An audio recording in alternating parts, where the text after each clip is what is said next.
Lesson start करते हैं। आप रेडी हो एक न्यू इन्फॉर्मेशन के लिए? नमस्कार, आज हम बात करेंगे एक ऐसे त्योहार की जो बुराई पर अच्छाई की जीत का जश्न है, नवरात्रि।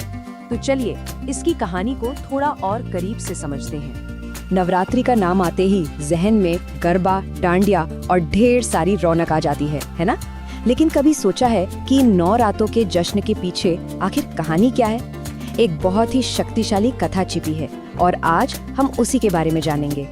हर बड़ी कहानी की शुरुआत एक बड़ी चुनौती से ही होती है और इस कहानी में वो चुनौती थी एक राक्षस, एक ऐसा राक्षस जिसने पूरे ब्रह्मांड में हाहाकार मचा रखा था।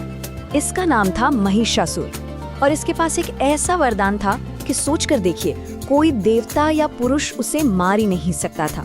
बस इसी शक्ति के घमंड में उसने तीनों लोकों में तबाही मचाना शुरू कर दिया। हालत ये हो गई थी कि सारे देवता मिलकर भी महिषासुर को रोक नहीं पा रहे थे। सब बेबस थे।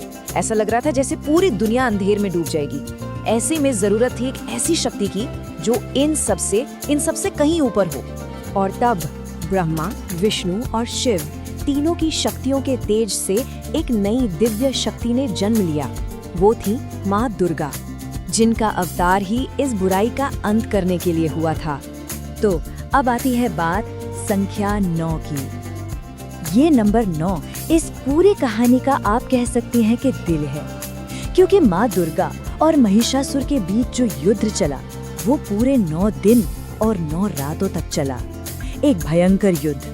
और उस महायुद्ध के बाद आखिरकार 10वें दिन माँ दुर्गा ने महिषासुर का वध कर दिया। पूरे ब्रह्मांड को उसके आतंक से आजाद कराया। ये थी बुराई पर अच्छाई की वो जीत जिसका सबको इंतजार था। और पता है एक दिलचस्प बात क्या है?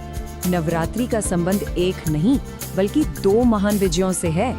एक तरफ तो माँ दुर्गा ने 9 दिन तक महिषासुर से युद्ध किया और दूसरी तरफ एक और कहानी है जिसके मुताबिक भगवान राम ने भी रावण पर जीत हासिल करने से पहले ठीक 9 दिनों तक देवी की पूजा की थी। दोनों ही कहानियों का अंजाम एक ही है, 10वें दिन अच्छाई की जीत।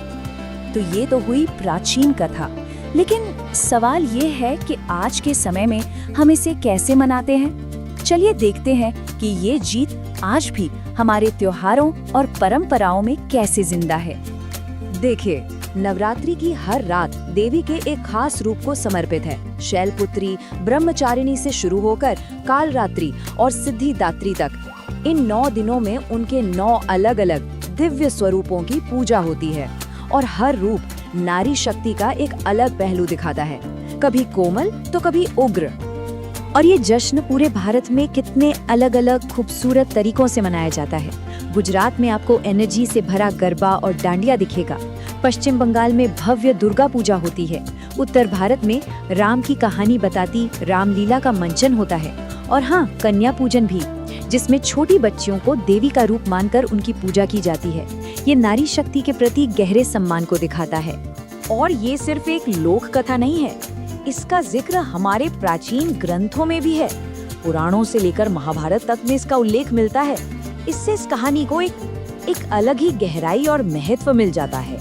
वही 10वां दिन, वो विजय का दिन, आज हम सब उसे दशहरा या विजयादशमी के नाम से जानते हैं।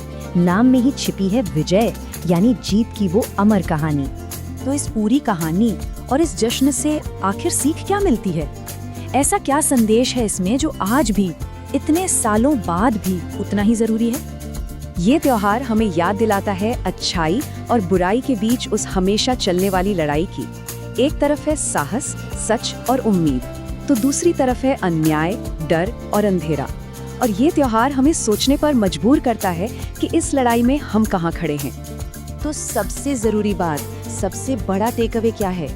यही कि अंधेरा चाहे कितना भी गहरा हो, चुनौतियाँ कितनी भी बड़ी क्यों ना हो, जीत हमेशा अच्छाई की, हिम्मत की और विश्वास की ही होती है।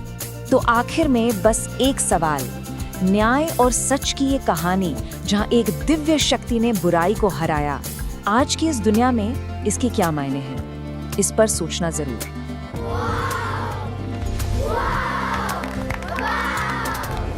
बाय बाय, हम मिलते हैं नेक्स्ट लेसन में।